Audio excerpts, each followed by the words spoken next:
Good evening, all. It certainly is a windy and rainy night out there, and of course we expect it to stay windy and rainy through Friday, although maybe some indications that the windiest and wettest of the weather will end earlier Friday versus later. But first, let's start with a given bit of good news, and that is that this hurricane, which was once a Category 4, nearly a Category 5, as forecast, but still it's nice to see, is down to a Category 2. Winds of 105 with some higher gust. Now, to put this in perspective, it may not sound like much, but each category of a hurricane is an exponential difference in damage.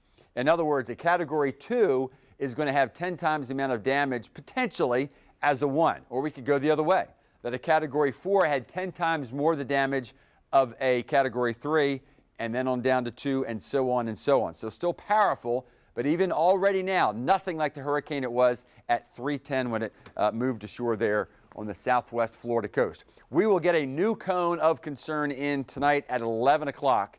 But for now, we don't see any indications that there's going to be a major shift, if anything. And I hesitate to put too much of a positive trend on just a few hours. But if anything, this is a little right of the forecast track. And anything farther off to the right at this point would be helpful to those of us here on the First Coast, maybe not necessarily so much to South Carolina, because the longer this stays over the ocean, then it might become stronger as it heads towards South Carolina.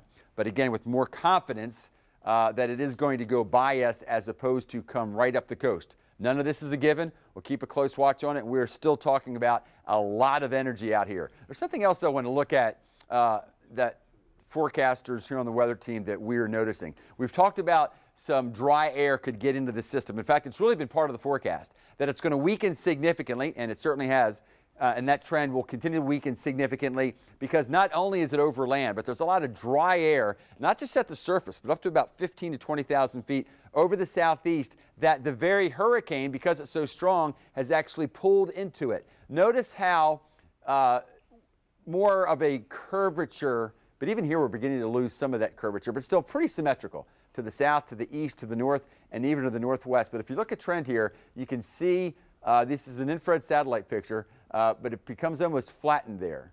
And that's a sign, that's a pretty strong sign of dry air coming in, not just at the lower levels, but up at about 15 to 30,000 feet.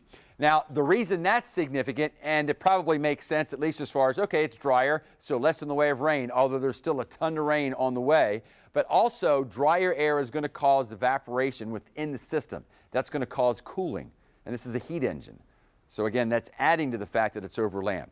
But I don't want to at all mislead you, folks. We still have a lot of rain on the way, that this is really just the beginning as far as the rain is concerned, and those strong northeast winds will continue, and thus that's why I think it's pretty close to say this is an Irma-like system, at the very least, meaning it's the combination of the onshore winds out of the northeast and then the gradual accumulations of the rains that we're most concerned about. I want to talk a little more about the dry air. Remember the dew point? We say it's the decider.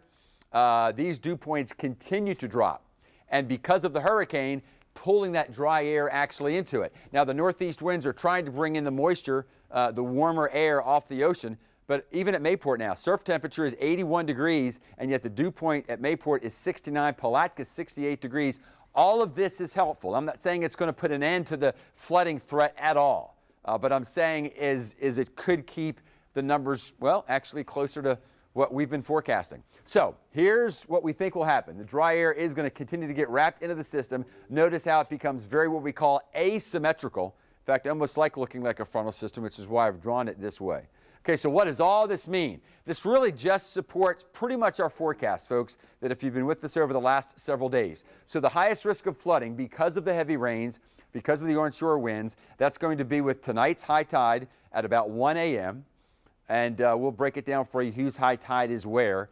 And then that'll be the first of 3 high tides. And I think with each high tide, the accumulation of the water rushing in from the ocean and the heavier rains will make each high tide the worst. So we think the worst combination of highest winds and the heavy rains will add up to about a 4-foot rise in the water levels. It's going to vary a little bit in different locations, but think about 4 feet. Okay, so county by county, St. John's and Flagler still looking for you to have the most amount of rain and the most frequent gusts to near 70. St. John's, or that is Clay and Putnam, Also significant rains because you're closer to that system, even though it's weakening as it heads to the north. Keeping a close watch on Black Creek. Some of this information might help with Black Creek. There's Duval. Again, these are all similar numbers. We're watching for those of you over southeastern Georgia, but really looking like positive trends for those of you out toward the Suwannee and up toward the Okefenokee. But still a lot of rain out there, many more storms to come, and we're going to have a look at that from meteorologist Michaela Lucero.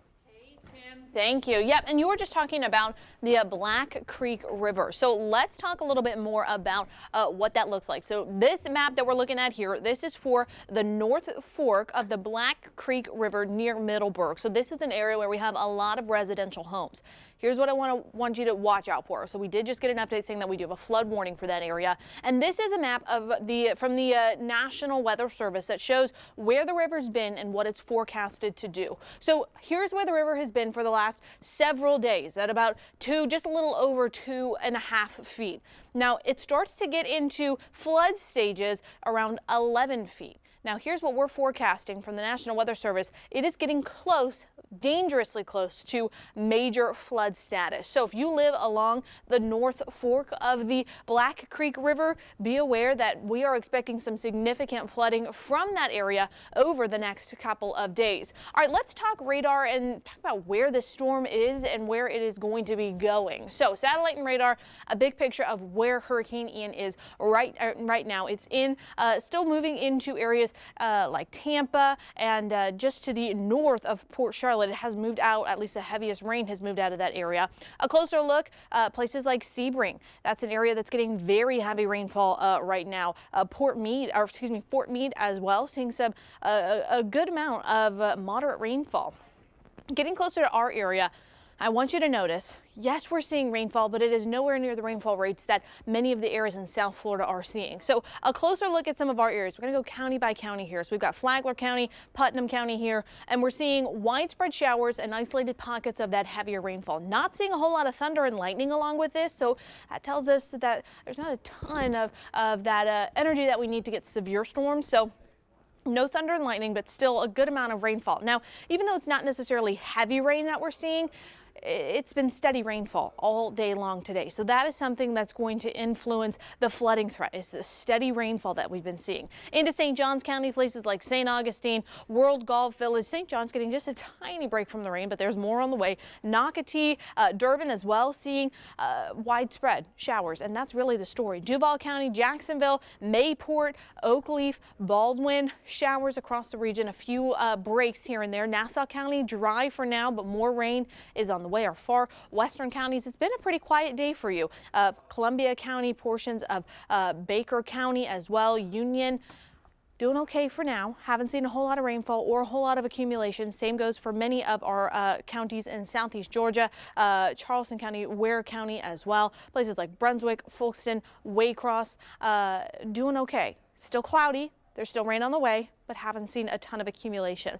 As far as accumulation goes, getting close to about 1.5 inches in St. Augustine, just over 1 inch for Palatka. Those are some of our spots that have seen the most rain. That Palm Coast reader must be out for today. They've definitely seen more rain than that.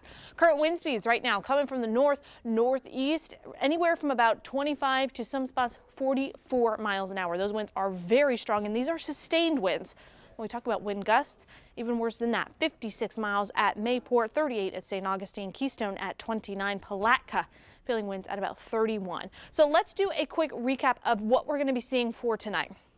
Notice as we move throughout the rest of our overnight hours, heavy rainfall starts to move into our far southern counties. But like Tim was talking about, we're going to get some dry air pulling in. So it is going to help some of our counties more to the western half of our area not see quite as much of that heavier rainfall because of that dry air pulling in. And then that system, like we saw with the cone, it's going to start to shift off back into the Atlantic and take the heavy rainfall and the tornado threat along with it. Gusty winds will still be an issue. So if you are out on the roadways late Wednesday into Thursday, you're going to be driving in not only very heavy rainfall, but also very gusty winds. And we all know Jacksonville, we've got a lot of bridges, so be extra cautious on those rain if you're driving across those bridges in any of that rainfall. Winds still stay pretty gusty. I think 81, 83, I think that is a little overdone, but still be aware that yes, those gusty winds are going to be possible. We're going to continue to have updates every hour on the hour. We'll have them on air.